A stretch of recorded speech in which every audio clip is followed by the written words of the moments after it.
Second हमारे पास जो data है, जहां सोर्स है, जो जहां से हम डेटा कलेक्ट कर सकते हैं, नेशनल क्या कलेक्ट होता है, नेशनल सैंपल सर्वे ऑर्गेनाइजेशन, इसको आप शॉर्ट में इसलिए देता हूँ, नेशनल बोल सकते हो। तो नेशनल सैंपल सर्वे ऑर्गेनाइजेशन, ठीक, इसकी रिपोर्ट जो है, रिपोर्ट्स ऑफ एम्प्लॉयमेंट और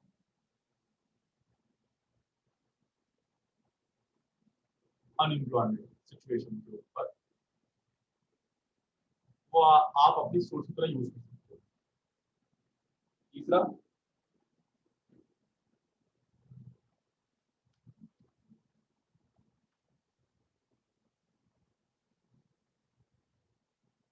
directorate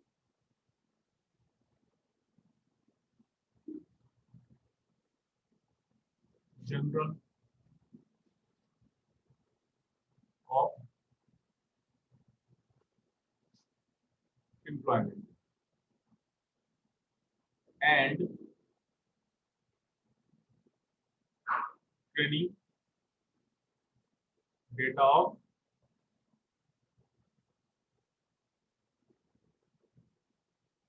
registration with employment exchange. जो एम्प्लॉयमेंट एक्सचेंज होते हैं, जो गवर्नमेंट के द्वारा चलाए जाते हैं, वहां पे लोग अपने आप को रजिस्टर कर सकते हैं कि अगर उनके लायक कोई काम है तो उनको मिल सके आसानी से। तो इन तीनों की रिपोर्ट के अकॉर्डिंगली हम अनएम्प्लॉयमेंट के डेटा को कैप्चर करते हैं। ठीक, तो हमारे सोर्स हो गए। नेक्स्ट हमारे पास क्या है, हम यहाँ पे देख रहे हैं टाइप ऑफ अनएम्प्लॉयमेंट। ठीक, तो अब तक जैसे हम अपनी सभी चीजों को दो भागों में बांटते हुए आए हैं, हम जो स्टडी करते हैं दो चीजों में करते हैं, एक हम बात करते हैं रूरल और दूसरी हम बात करते हैं अर्बन।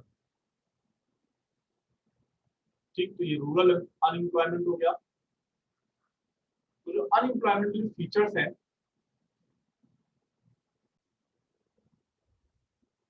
हैं, वो अर्बन अनएम्प्लॉयमेंट से थोड़े चेंज हो सकते हैं, क्योंकि वहां पे जब एम्प्लॉयमेंट अपॉर्चुनिटी डिफरेंट डिफरेंट है, अनएम्प्लॉयमेंट का जो नेचर होगा वो भी अलग अलग होगा। ठीक, डिटेल में पढ़ेंगे इसको। अभी हम ये देख लेते हैं कि टाइप ऑफ अनएम्प्लॉयमेंट क्या क्या होते हैं। तो रूरल में देख लेते हैं। रूरल में हम बेसिकली तीन पार्ट में अपनी इसको डिवाइड करते हैं। पहला, ओपन अनएम्प्लॉयमेंट, सब डिटेल में पढ़ेंगे, चिंता मत करो। Open unemployment. दूसरा, डिसगाइज्ड अनएम्प्लॉयमेंट।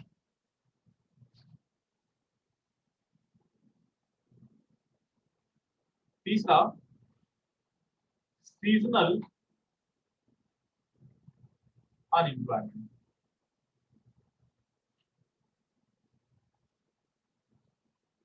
ठीक, सीजनल अनएम्प्लॉयमेंट।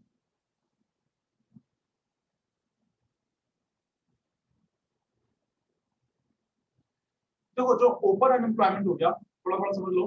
ओपन अनएम्प्लॉयमेंट हो गया, ये वो सिचुएशन हो गई, एग्जैक्ट जो अनएम्प्लॉयमेंट की हमने जो मीनिंग पढ़ी थी, ये पूरी की पूरी मीनिंग यहाँ पे या डेफिनेशन आप अप्लाई कर लो ओपन अनएम्प्लॉयमेंट के ऊपर। मींस कि it's a situation where a person is willing to work and has ability to do work, yet he or she does not get work and remains unemployed for full time। पूरे time, full time, पूरे साल कह लो या जो भी है, वो person unemployed रहता है। डिस्गाइज्ड अनएम्प्लॉयमेंट क्या होती है कि अगर आप प्राइमिया फेशिया देखोगे, यानी अगर पहली नजर में आप उसे देखोगे तो लगेगा कि वो अनएम्प्लॉयड है, बट एक्चुअली वो अनएम्प्लॉयड होता है। इसलिए कैसे पता चलता है कि अगर उस पर्सन को हम रिमूव कर दें उस जॉब से, तो भी मेरी जो प्रोडक्शन है या प्रोडक्टिविटी है उसमें कोई फर्क नहीं पड़ता। हम इसको दूसरे सेंस में बोल सकते हैं, the person who is involved in some physical productivity has labour as zero, मतलब उसकी जो लेबर है वो जीरो है, लेबर प्रोडक्टिविटी जो है वो जीरो है, वो एक्चुअली कोई फिजिकल प्रोडक्शन नहीं कर रहा है, वो प्रोडक्शन में इंक्रीज नहीं कर रहा है। हो सकता है कि नेगेटिव हो। आपको छोटा सा एग्जांपल दिया था मैंने, एक खेत है, उस खेत में जो कैपेसिटी है काम करने की 5 वर्कर्स की है, उसमें आप देख रहे हो कि 7 वर्कर लगे हुए हैं। तो जो एक्स्ट्रा 2 वर्कर लगे हुए हैं ये एक्चुअली कुछ काम नहीं कर रहे, इनफैक्ट ये जो मैक्सिमम प्रोडक्शन हो सकता है, प्रोडक्टिविटी हो सकती है, उसको भी गिरा रहे होंगे, है ना। या आपने प्रोडक्शन चैप्टर में 11th क्लास में बहुत अच्छे से पढ़ा है, मेरे ख्याल में पढ़ा है, 11th में था ये। चल, तो डिसगाइज्ड एम्प्लॉयमेंट ये हो गया कि लगता है कि काम मिला हुआ है पर काम कर रहा है, लेकिन एक्चुअली वो काम नहीं कर रहा होता।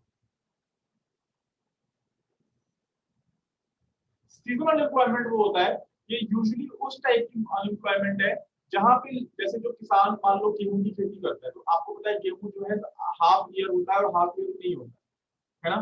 तो आधे साल वो खाली बैठेगा, आधे साल काम करेगा।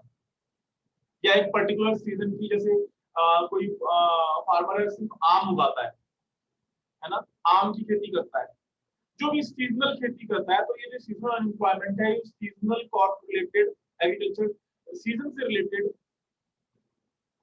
या जैसे सर्दियां हैं तो सर्दियों में सर्दियों के कपड़े चलेंगे चलेंगे ऑब्वियसली, नो ब्रेनर, राइट। तो अगर कोई फैक्ट्री ओनर है जो सिर्फ सर्दियों के वुलन गारमेंट्स प्रोड्यूस करता है, तो यूजुअली उसका जो बिजनेस होगा वो गर्मियों में नहीं चलेगा। अभी कोई ऐसा कोई भी नहीं होगा कि जाके वो गर्मी के कोट खरीद रहा हो या सूट, गर्मी के सूट खरीद रहा हो या जैकेट्स वगैरह खरीद रहा हो, हुडी खरीद रहा हो, गर्मी में नहीं खरीदेगा। तो ऐसी अगर कोई फैक्ट्री रन कर रहा है कोई पर्सन, कोई एम्प्लॉयर या फैक्ट्री ओनर, तो उसका बिजनेस वो इन 6 महीने के लिए वो आउट ऑफ बिजनेस रहेगा, सेल ही नहीं होगी उसकी। लेकिन जैसे सर्दियां लगेंगी, हुडीज बिकनी शुरू हो जाएंगी, स्वेटर्स बिकनी शुरू हो जाएंगी, तब जो सीजनल कपड़े हैं जैसे हाफ टी शर्ट हो गई, ये इन सब की डिमांड कम हो जाती है। लेकिन जो टी शर्ट वगैरह है वो सीजनल, वो पूरे साल चलती है। लेकिन मैं वुलन की बात कर रहा हूँ, जैसे वुलन के कपड़े वगैरह होते हैं, वो आइसक्रीम हो गई, सर्दियों में बहुत कम बिकती है, बहुत ही कम। तो सीजनल एम्प्लॉयमेंट ये हो गई। अच्छा, अर्बन एम्प्लॉयमेंट में हमारे पास again 3 category.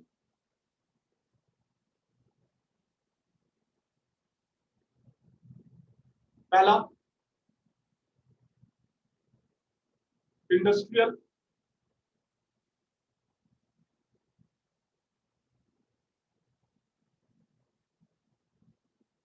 Unemployment, educated unemployment. अब आप देख रहे हो नेचर चेंज हो गया, एम्प्लॉयमेंट का नेचर चेंज हो गया यहाँ पे। और टेक्नोलॉजिकल,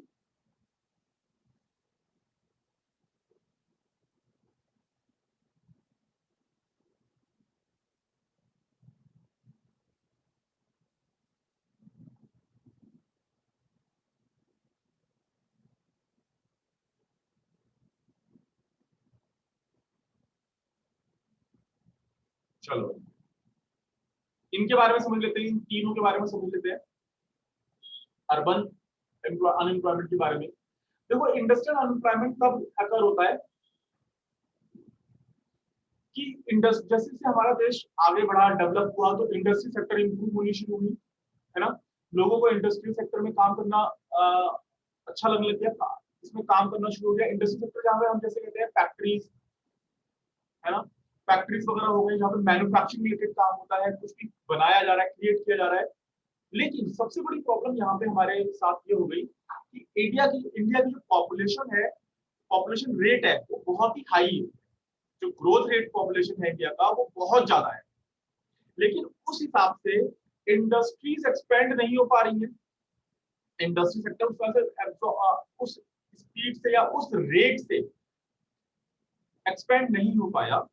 इसीलिए हम ये कहते हैं तो पॉपुलेशन बढ़ी, रूरल एरिया से माइग्रेशन हुआ to urban area in search of jobs. तो इंडस्ट्रियल सेक्टर इतनी बड़ी पॉपुलेशन को या लार्ज पॉपुलेशन को अब्सॉर्ब नहीं कर पाया। सिंपल सा रीजन, रेट ऑफ पॉपुलेशन जो इंक्रीज है, जो इंक्रीजिंग रेट ऑफ पॉपुलेशन है वो बहुत ज्यादा है in comparison to increase of rate of industrial sector. तो इसलिए इंडस्ट्रियल सेक्टर इतनी बड़ी ज्यादा संख्या में जो लेबर को है वो अब्सॉर्ब नहीं कर पाई। इसी को हम बोलते हैं industrial unemployment. Okay, educated unemployment क्या होता है ना? ये वो लोग होते हैं जिनकी एजुकेशन जो है वो बहुत अच्छी है, या जिस हिसाब से उनकी एजुकेशन या टेक्नोलॉजिकल नॉलेज है उस हिसाब से उनको जॉब नहीं मिल रही है। और ये जो है ना एजुकेटेड अनएम्प्लॉयमेंट हमारे देश में बहुत ज्यादा है। इसका सीधा रीजन है कि हमारा ना जो एजुकेशन पॉलिसीज कह लो या जिस तरह से हमारी पढ़ाई है वो उसमें बहुत ज्यादा फ्लॉ है। आप ग्रेजुएट हो जाते हो, 21 से 22 साल के हो जाते हो, पर अभी तक आपने अपने अंदर कोई स्किल्स नहीं डेवलप करी होती जिसके बेसिस पे आप कॉलेज से निकलते ही आपको जॉब मिल जाए। स्किल आपको जॉब करने के बाद ही आती है, लेकिन अगर यही कल्चर अगर हम विदेशों से उठाएं या विदेशों में अगर हम स्टडी करें डिफरेंट डिफरेंट कंट्रीज से, इसीलिए जो बड़े पढ़े लिखे और जिनके पास थोड़ा पैसा है वो बाहर पढ़ने जाते हैं, बिकॉज वहाँ पे एजुकेशन इस तरह से एजुकेशन पॉलिसी इस तरह से फॉर्मुलेट करी गई है कि after certain an number of years, जब वो मास्टर करके निकल रहा है अपनी या ग्रेजुएशन करके निकल रहा है वो अपनी, तो स्किल डेवलप करके निकलता है। वहां पे जो पढ़ाई शुरू होती है 10th 11th में ही आपसे पूछा जाता है कि आप क्या आगे अपनी स्किल करना चाहते हैं, और उसी के अकॉर्डिंगली उनकी स्किल्स को डेवलप किया जाता है। तो स्किल डेवलपमेंट क्योंकि इंडिया में हमारा अब जो नई एजुकेशन पॉलिसीज आई हैं उनमें स्किल्स को ऐड करने की बात की जाए, नई नई यूनिवर्सिटीज जो है नए नए प्रोग्राम चला रही है, वोकेशनल प्रोग्राम चला रही है जहाँ पे स्किल को डेवलप करने की बात की जाती है। प्रोग्राम्स आए हैं, नए प्रोफेशनल कोर्सेज आए हैं, इकोनॉमिक्स और बिजनेस रिलेटेड नए प्रोफेशनल कोर्सेज आए हैं, चेंजेस हो रहे हैं। बट मेजर जो अभी भी हमारे देश में फॉलो हो रहा है वो ट्रेडिशनल एजुकेशन पॉलिसीज फॉलो हो रही है। And after an number of years एक पर्सन सर्टेन क्वालिफिकेशन लेके वो निकलता है, टेक्निकल नॉलेज लेके निकलता है, पर उसके अकॉर्डिंगली उसको जॉब नहीं मिल रही है। This is educated unemployment. अच्छा, टेक्नोलॉजिकल अनएम्प्लॉयमेंट क्या होती है कि ये वो अनएम्प्लॉयमेंट है जो टेक्नोलॉजी के चेंज होने से कोई पर्सन अगर आउट ऑफ वर्क हो जाता है ना, तो उसको टेक्नोलॉजिकल अनएम्प्लॉयमेंट बोलते हैं। सपोज एक हमारे देश में चेंज आया था, कंप्यूटर जिसे बोलते हैं, हर देश में आया, चेंजेस हुए, टेक्नोलॉजिकल चेंज हुआ। पहले जो काम मैनुअली होता था वो काम अब ऑटोमेटिक होने लग गया, कंप्यूटराइज हो गया, कंप्यूटर से होने लग गया। पहले हाथ से सारे काम होते, हाथ से रिलेटेड पास हो रही है, हाथ से मैनुअल चीजें सारी हो रही है, अब कंप्यूटर से होने लग गया। पहले आप हाथ से सारी चीजें, आप कंप्यूटर में आपने कमांड दे दी और वो कर दिया, 3D प्रिंट मार दिया, पूरा का पूरा स्ट्रक्चर ही कंप्यूटर क्रिएट कर रहा है मशीन के थ्रू, राइट? अब ऐसे पर्सन, बहुत सारे लोग ऐसे भी हैं जो टेक्नोलॉजिकल चेंज के अकॉर्डिंगली अपने आप को चेंज नहीं कर पाए, अडेप्ट नहीं कर पाए। तो ऐसे लोग आउट ऑफ वर्क हो गए। यानी जब कंप्यूटर एरा आया, कंप्यूटर से सब कुछ ऑफिस में कंप्यूटर आने लग गए, तो जिन लोगों ने कंप्यूटर चलाना सीख लिया, एक टाइम ऐसा आया जिनको सिर्फ कंप्यूटर चलाना आता था उनको गवर्नमेंट जॉब तक मिल गई है और उनको हाई पेइंग सैलरी मिली है प्राइवेट सेक्टर में भी। मेरे बहुत सारे दोस्त हैं, मतलब मेरे से जो बड़े हैं थोड़े, उनके साथ ऐसा हुआ है ना? सिर्फ बहुत ही नॉर्मल सी इंग्लिश कंप्यूटर लैंग्वेज आती थी, बहुत ही कंप्यूटर नॉर्मल कंप्यूटर लैंग्वेज, आपको एक्सेल वर्ड आता था तो आपको बहुत सी जॉब लगती। क्यों? तब क्योंकि कंप्यूटर बहुत ही हाई पेइंग जॉब थी, इसलिए नया नया चेंजेस आया था, वो नया नया कंप्यूटर इंडिया में आया था, टेक्नोलॉजी चेंज में तो नए नए थे, बहुत कम लोग थे जिनको इस तरह से कंप्यूटर की नॉलेज थी, है ना। इसीलिए आपने देखा होगा एक समय था जब लोगों ने लैंग्वेज करके सी सी किया था, ठीक है, और ए प्लस बी प्लस ये सब लैंग्वेज सारी सीखी थी। तो टेक्नोलॉजी चेंज अनएम्प्लॉयमेंट हम ये कहते हैं कि अगर टेक्नोलॉजी की चेंज होने की वजह से अगर कोई भी एम्प्लॉय आउट ऑफ वर्क होता है, जब तक वो उस टेक्नोलॉजी को अडेप्ट नहीं कर लेता, that is technological unemployment. Okay,